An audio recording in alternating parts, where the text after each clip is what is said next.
Hello అందరికీ నమస్తే.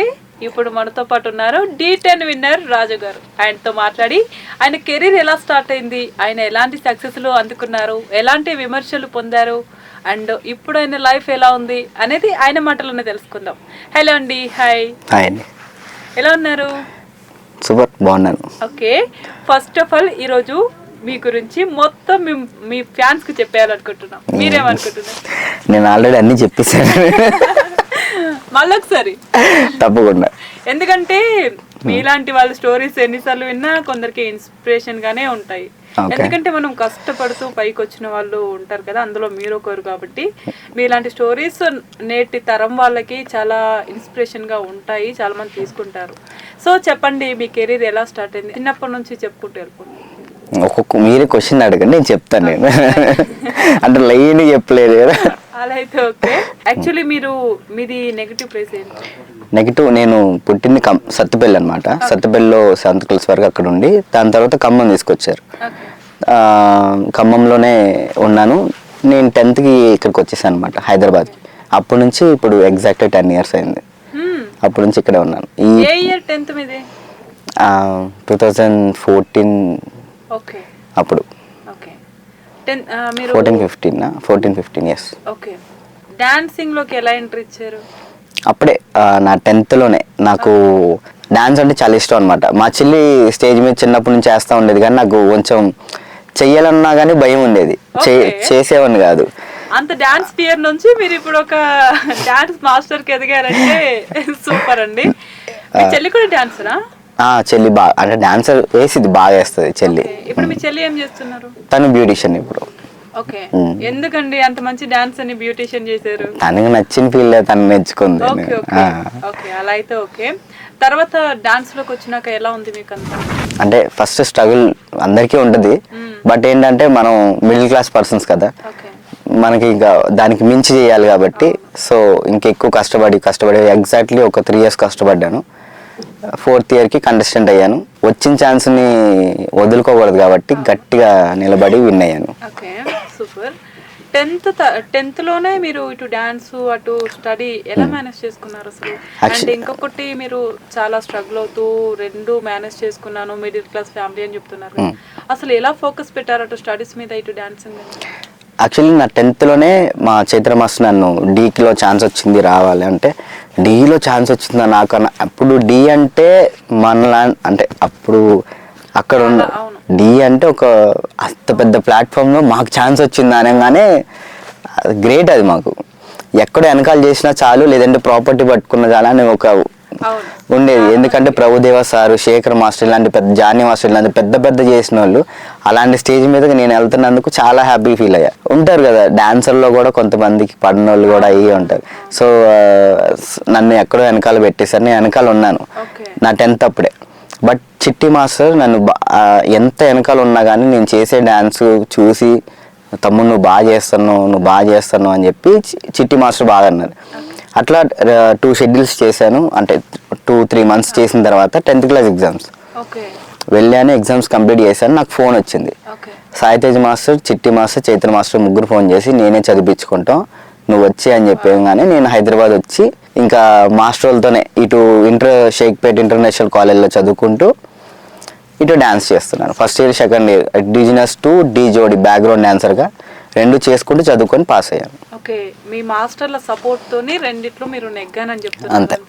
Okay, మనం ఏ ఫీల్డ్కి వెళ్ళినా కూడా అలా చాలా స్ట్రగుల్స్ ఉంటాయి స్టార్టింగ్ లో. అలాంటివి మీరు ఏమైనా ఎదుర్కొన్నారా? చాలా, అంటే లైక్ చిట్టి టైంలో ఎలా రియాక్ట్ అయ్యేవారు? అని మనకి చిన్నపిల్లం కాబట్టి మనకు అంతగా తెలియదు. మనకి ఛాన్స్ రావటమే గొప్ప. అలాంటిది నాకు అది కావాలి, తాతమ్మ కోరికలు కావాలి, అవి కావాలి అంటే కష్టం కదా. కాకపోతే ఏంటంటే ఫుడ్ కరెక్ట్గా ఉండేది కాదు. ఆ ఒక్క విషయంలోనే మాస్టర్ చాలా ఇబ్బంది. ఆయన చైతన్య మాస్టర్ కిందకి వెళ్ళి నువ్వేమన్నా బేకరీలో తినాలనుకుంటే తిను అని చెప్పేసి చైతన్య మాస్టర్ అనేవాళ్ళు. నేను కిందకి వెళ్ళి అంటే ఫుడ్ తినేవాళ్ళం కాదు, ఇంకా నేను మానేశాను ఫుడ్ తినడం. 1 year పాటు ఒక మనకి వైట్ కలర్ బ్రెడ్ వచ్చి లోపల రెడ్ కలర్ది వస్తుంది, సో అదే నా ఫుడ్. ఆ బ్రెడ్, ఒక థమ్స్ అప్, అంతే. కానీ మీరు డాన్స్ చేయాలంటే మీకు చాలా ఎనర్జీ కావాలి. అవును, లేకపోతే మీ బాడీ మొత్తం డల్ అయిపోతుంది, డిహైడ్రేషన్ అయిపోద్ది, స్టెప్స్ కి సపోర్ట్ చేయదు, మీరు లెగ్స్ కి ఎక్కువ పదును పెట్టాల్సింది. ఇంకా అసలు ఎలా ఎలా అట్లా మేనేజ్ చేసుకుంటూ వచ్చారు? అది తెలియదు, ఇంకా దేవుడే కాపాడే అనుకోలే. అంటే ఇక అది చేసుకుంటూ ఇది నేను మాస్టర్ సపోర్ట్ ఇవ్వటం వల్లే నేను ఇంత ఏదైనా ముందుకెళ్ళాను. నేను చైతన్య మాస్టర్ సపోర్ట్ వల్ల. డి నుంచి కాల్ రాగానే మీ అమ్మగారు ఎలా ఫీల్ అయ్యారు? అంటే అసలు ముందు షాక్ అయ్యారు, నేనేంటి డాన్స్ ఏంటి అని. మా మమ్మీ వాళ్ళు ఎలా అప్రోచ్ అయ్యారు మీరు డి? నేను ఒక వినాయక చవితిలో మా బామ్మర్ది నేను కలిసి డాన్స్ వేసాం. సో అక్కడ ఒక మాస్టర్ నా డాన్స్ చూసి ఇట్లా డీ నుంచి అందరు వెళ్తున్నారు తమ్ముడు, నువ్వు కూడా రా, నేను తీసుకెళ్తా అని చెప్పేసి ఆ మాస్టర్ నన్ను చైతన్య మాస్టర్ దగ్గర తీసుకెళ్లారు. మేము ఖమ్మం నుంచి ఒక 10 మంది 20 మంది వెళ్తే వాళ్ళు ఉండలేక, అంటే అంత ఘనంగా ప్రాక్టీస్ చేయలేక అందరు వెళ్ళిపోయారు. ఖమ్మం నుంచి నేను ఒక్కనే అక్కడే ఉన్నా. సో చైతన్య మాస్టర్ ఇంత డెడికేషన్ ఉన్న పర్సన్ మనకు కావాలి, ఇలాంటి వాడు మనకు కావాలని చెప్పి ఆయన నన్ను ఎక్కువ బాగా ఇష్టపడ్డాడు. ఆ టైంలో మీకు అనిపించలేదా అందరు వెళ్ళిపోయారు, నాకెందుకు ఇంత స్ట్రగుల్, నేను కూడా వెళ్ళిపోతా అని? లేదండి, నాకు అప్పుడు ఒకటే మైండ్, వచ్చిన తర్వాత ఏదైనా సరే అది కొట్టిన తర్వాత వెళ్ళాలి బయటికి, అంతే. అంటే ఒక ఇంట్లోంచి మనం బయటికి వెళ్ళామంటే ఏదైనా చేసే రావాలని నేను. ఇప్పుడు మీరు అన్నట్టుగానే మనం ఏ ఫీల్డ్ లో అయినా సరే, స్టార్టింగ్ స్టేజ్ లో అయినా, మిడిల్ కి వెళ్ళిన తర్వాత అయినా చాలా మందికి మనం నచ్చాలని ఉండదు. చాలా మంది కొంచెం జెలస్ ఫీల్ తో కూడా మనల్ని చేస్తారు. అలా చేసినప్పుడు ఎవరైనా ఉన్నారా అలా మీకు చేసిన? అంటే నేను ఇటు డీలోకి వచ్చిన తర్వాత అంటే నాకు అందరు ఫ్రెండ్స్ అయిపోయారు. లైక్ నా సొంత అన్న వాళ్ళతో ఎలా ఉంటానో అలా ఉన్నారు. అభి, సోమేష్ అండ్ వీళ్ళందరం మేము బాగా బెస్ట్ ఫ్రెండ్స్ అయిపోయాం. మాలో మాకు అసలు ఎప్పుడు అలాంటి ఉద్దేశం కానీ అలాంటిది ఏం లేదు. మాలో ఒకటి ఎదుగుతున్నాడంటే ఆటోమేటిక్గా మిగతా వాళ్ళందరం ఆనందపడతాం. వాడి వల్ల మేమైనా బయటకు వస్తాం కదా. అప్పుడు ఏంటంటే D6, D-1, D-2, D జోడి 4 years వరకు తెలుగోడు అనేవాడే విన్ అవ్వలేదు. సో అందరికి మైండ్ సెట్లో అందరు తెలుగోడు విన్ అవ్వాలి అని ఒక అది ఎక్కువ ఉండిపోయింది. అది ఎక్కువ ఆ టైంలో అయితే అదే మెయిన్ ఉంది. మా వాళ్ళు కూడా అంతే, మనం కొట్టాలి అంతే. నా కోసం వాళ్ళు పడే కష్టాలు, ఇటు మాస్టర్తో తన్నులు తిన్నా, ఎవరితో ఏమన్నా లేదు, రాజుగాడి కోసం నేను నిలబడతా అని అబ్బిగాడు కానీ, సోమేష్ గాడు కానీ, చిట్టన్న కానీ, చైతన్య కానీ. చైతన్య అప్పు చేసి ఫుడ్ బాయ్స్ అందరికి ఫుడ్ పెట్టడం, మళ్ళీ బాయ్స్ అయినా కానీ అంతమంది బాయ్స్, సైకో అని, మన్నా అని, ప్రభ అన్న అని, చెర్రీ కానీ, ఇలాంటి కొంతమంది చాలామంది అన్నయ్యలు ఉన్నారు. వాళ్ళు నాకంటే ఏజ్లో పెద్దోళ్ళు. వాళ్ళని పట్టుకొని అరే గిరే ఏంద్ర అలా చేస్తాను ఇలా చేస్తాను మేము ఎంత అన్నా కానీ వాళ్ళు ఒక్కటే మాట, ఏజ్ డిఫరెన్స్ కాదు అక్కడ, టాలెంట్. నాకు ఇచ్చే టాలెంట్కి వాళ్ళు ఇచ్చే రెస్పెక్ట్ అంతే. మోకాల నుంచి బ్లడ్ వస్తున్నా కానీ లేదు మా రాజుగాడు విన్ అవ్వాలి అని ఒక ఇప్పుడు ఫ్లోర్ మూమెంట్ ఉంది, ఫ్లోర్ చేస్తున్నా కానీ వాళ్ళకి బ్లడ్ వస్తుంది, నేను చూస్తున్నా. వాళ్ళు అది కట్టేసుకొని మళ్ళీ చేస్తున్నారు. నేను నా ఒక్కడి వల్ల కాదండి టైటిల్ కొట్టింది. మా అన్నోళ్ళు చైతన్య మాస్టర్, చిట్టి మాస్టర్, అభి, సోమేష్ వీళ్ళందరి వల్ల విన్నాను. విన్నింగ్ వెనుక మొత్తం హోల్ టీమ్ ఎంకరేజ్మెంట్ ఉంది అంటారు. అంతే. ఓకే. అండ్ తర్వాత మీరు డి ప్రోగ్రామ్ తర్వాత ఏదైనా ప్రోగ్రామ్ లో చేశారా? డి తర్వాత అభి దాని తర్వాత నేను అభికి ఛాన్స్ రాలేదు, డి జోడికి వస్తాను అనుకున్నా. అభికి ఛాన్స్, నా బెస్ట్ ఫ్రెండ్ కాబట్టి వాడు నాకు ఇంకా ఛాన్స్ రావట్లేదు, నేను ఆపేస్తాను డాన్స్ అయ్యాను, పిచ్చి పట్టిందారా నీకు అని చెప్పి వాడిని తీసుకొని వచ్చి నువ్వు కొరియోగ్రాఫింగ్ చేయి, నేను కంటెస్టెంట్గా నేను కంటెస్టెంట్గా చేస్తా అంటే ఫ్రెండ్ కాబట్టి. అప్పుడే D10 టైటిల్ కొట్టి పెద్ద పేరు ఉంది. అంటే జనాలు కానీ ఎవరైనా ఈ అబ్బి అనే పర్సన్ ఎవరికి తెలీదు, నా ఫ్రెండ్ అని తెలుసు కానీ వెనకాల చేస్తాడు కదా, అలాంటి పర్సన్ కొరియోగ్రాఫింగ్ చేస్తాడా లేదా అని వాడి గురించి నాకు తెలుసు కాబట్టి నువ్వు చెయ్యి మావా నేను ఉంటానని చెప్పి ఫైనల్ వరకు వెళ్ళాం. ఇప్పుడు అబ్బి మాస్టర్ అంటే తెలియనోడు అంటే ఎవరు లేదు. అండ్ ఇంకొకటి చాలా గ్యాప్ తీసుకున్నారు మీరు D10 విన్నర్ తర్వాత, ఇప్పుడు మళ్ళీ హీరోగా ఎంట్రీ ఇచ్చారు. అవును. ఈ మధ్యలో ఏం జరిగింది, మీ కెరీర్ ఎలా ఉంది? అంటే ఇదే డాన్స్ ఐకాన్ చేశాను, దాని తర్వాత కొరియోగ్రాఫర్గా టైటిల్ కొట్టాను, కార్డు కోసం చాలా ట్రై చేశాను, కొరియోగ్రాఫింగ్ కార్డు కోసం. మళ్ళీ ఇంకొకటి ఏంటంటే బిజినెస్ ఒకటి స్టార్ట్ చేసుకున్నాను, ఇంటర్ ప్రైమరీగా ఎక్స్పో అని చెప్పేసి వైజాగ్లో స్టార్ట్ చేస్తున్నాం. సో 2 బిజినెస్ స్టార్ట్ చేసాం. సో అది ముందుకు వెళ్ళాలని కోరుకుంటున్నాను అంతే. నేను ఆ వర్క్ మీద ఎక్కువ ఉన్నాను అంతే. తప్పకుండా అవుతుంది. అండ్ ఇంకొకటి ఏంటంటే మీరు ఇప్పుడు D20లో కూడా కనిపిస్తున్నారని మాకు తెలిసింది. మరి D10 to D20 direct 10 seasons మీరు కనిపించలేదు. ఇప్పుడు D20 చేస్తున్నప్పుడు ఎలా అనిపిస్తుంది మీకు? అంటే ఆల్మోస్ట్ మీ ఫ్రెండ్స్ కానీ మీ మాస్టర్స్ కానీ ఆల్మోస్ట్ చాలా తక్కువ మంది ఉంటారు. ఇప్పుడు ఎవరికి వాళ్ళు సెపరేట్ అయిపోయారు అండ్ జడ్జెస్ కూడా చేంజ్ అయి ఉంటారు. నాకు తెలిసి మారిపోయారు. ఎలా ఉంది ఇప్పుడు, ఎలా అనిపిస్తుంది? అప్పటికిప్పటికి డిఫరెన్సెస్ ఏంటి? అంటే జనాలు అనుకునేది ఏంటంటే ఒకటే అనుకున్నారు జనాలు, ఏంటి మాకు రాజన్న కనపట్టలేదు ఏంటి, అప్పట్లాగా చేయట్లేదు. అప్పుడు స్టైల్ వేరు, అప్పటిదప్పుడు మనం చూపించేసాం. మళ్ళీ దాని తర్వాత అభితో చేసిన స్టైల్ వేరు, అది గ్రేస్. అంటే వాడి స్టైల్ నా స్టైల్ కలిసింది కాబట్టి అదొక స్టైల్.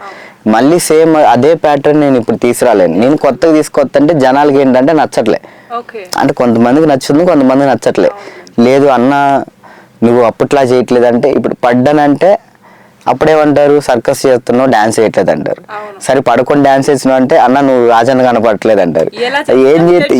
ఏం చేసినా కానీ జడ్జ్ చేస్తున్నారు. సరే ఇదంతా కాదు, మనం చేయాల్సింది మనం చేద్దాం, మిగతా అంతా దేవుడు చూసుకుంటాడు అంతే. ఇప్పుడు D20 ఫైనల్స్ అనుకుంటాను, జరుగుతుంది మొత్తం ప్రిపరేషన్ ప్రాక్టీస్ అది. చిట్టి మాస్టర్ చాలా కసి మీద ఉన్నారు టైటిల్ కొట్టాలని. ఇక ఆయనకి మాట ఇచ్చాను కొడతా అని, దేవుడు మొక్కుంటాను. ఇప్పుడు హీరోకి ఎలా అనిపిస్తుంది మరి? ఇప్పటి వరకు డాన్స్ మాస్టర్ గా డాన్సర్ గా అంత బాగుంది, ఇప్పుడు హీరోగా ఎలా అనిపిస్తుంది? యాక్చువల్లీ ఇది నా డ్రీమ్. ఇప్పుడు నేను D10 అప్పుడే చెప్పాను, నేను ఎప్పుడైనా సరే ఒక హీరోగా వెండితెర మీద వస్తానని. ఆ కళ ఇప్పటికి నెరవేరుతుంది. So waiting. ఇంకా దీని తర్వాత ఇంకా మంచి మంచి ప్రాజెక్ట్స్ వచ్చి ఇంకా జనాలందరినీ కొత్తగా కనపడాలనుకుంటున్నాను. రియల్ లైఫ్ లో ఎవరైనా హీరో ఇన్స్పిరేషన్ గా ఉన్నారా? ప్రభాస్. ఓకే. అంటే నేను పవన్ కళ్యాణ్ ఫ్యాన్ని, కాకపోతే ఎక్కువగా ప్రభాస్ సినిమాస్, ప్రభాస్ డైలాగులు, ఆయన language, body language, dressing style ఎక్కువ ఆయన ఎక్కువ ఇష్టపడతాను. మా కోసం ప్రభాస్ డైలాగ్ చెప్పరా? వీలైతే ప్రేమిద్దాం చూడు, పోయేదేంటి మా అయితే తిరిగి ప్రేమిస్తారు. థ్యాంక్ యూ, చాలా బాగా చెప్పారు. అండ్ D20 కూడా ఫైనల్ కి వచ్చింది కాబట్టి తప్పకుండా D10 మీరే కొట్టారు కాబట్టి D20 కూడా కంపల్సరీ మీరే కొడతారు అనుకుంటున్నాను. ఆఫ్టర్ లాంగ్ గ్యాప్ కదా, మీకు ఇది కూడా సక్సెస్ఫుల్ గా జరుగుతుందని, మీ బిజినెస్లు కూడా మంచిగా రన్ అవుతాయని అనుకుంటున్నాం, మనస్ఫూర్తిగా కోరుకుంటున్నాం. మీరు కొంచెం దాని మీద కూడా ఫోకస్ చేయండి. అండ్ ఇంకొక క్వశ్చన్ ఏంటంటే, మనము ఎప్పుడైనా సరే మన ఫ్రెండ్స్ మన బ్యాక్గ్రౌండ్ చూసి కూడా మనతో కొంచెం డిఫరెంట్ గా బిహేవ్ చేస్తూ ఉంటారు కదా, అలాంటి బ్యాడ్ సిచ్యువేషన్ ఏమైనా ఉందా మీ లైఫ్ లో? ఉంది. నేను D10 కొట్టిన తర్వాత అందరూ ఎవరో కూడా తెలియని వాళ్ళకి కూడా నేను సొంతం అయిపోయా. దాని తర్వాత ఫేమ్ అనేది ఒకటేలాగా ఉండదు కాబట్టి, కొంచెం తగ్గిద్ది కాబట్టి సడన్ గా వింతగా డిఫరెంట్ అంటే వేరేలాగా బిహేవ్ చేయటం, ఏంట్రా నువ్వు అన్నట్టు అలా మాట్లాడుతున్నారు. అంటే ఫేమ్ ఉంటే ఒకలాగా, ఫేమ్ లేక అప్పుడు మన చిన్నపిల్లలు కాబట్టి నాకు అంతగా ఐడియా లేదు. సో దాని తర్వాత మీరు ఇలాగ వచ్చారా, సరే మీ సంగతి చెప్తా అని చెప్పి మళ్ళీ ఛాంపియన్స్ చేశా. ఇప్పుడు నేను నాకున్నది ఒకటి ఏంటంటే, ఎవరు ఎలా చేసినా కానీ నాకు ఒక చేయగలన్న ఓపిక నాకుంది. ఎప్పటికైనా ఒక స్థాయికి వెళ్ళగలుగుతానని నమ్మకం నాకుంది. మీరు అదే నమ్మకంతో ముందుకెళ్ళండి, మీ లైఫ్ అంతా మంచి సక్సెస్ తో ఉంటుంది. అండ్ సక్సెస్ఫుల్ గా ఈ మూవీ కూడా హిట్ అవ్వాలి, మీ డ్రీమ్ ఫుల్ఫిల్ అవ్వాలని మనస్ఫూర్తిగా కోరుకుంటున్నాం. ఇలాంటి మంచి మంచి అవకాశాలు మీకు రావాలి. Thank you so much. Thank you అండి. Thank you. All the best for your future. Thank you.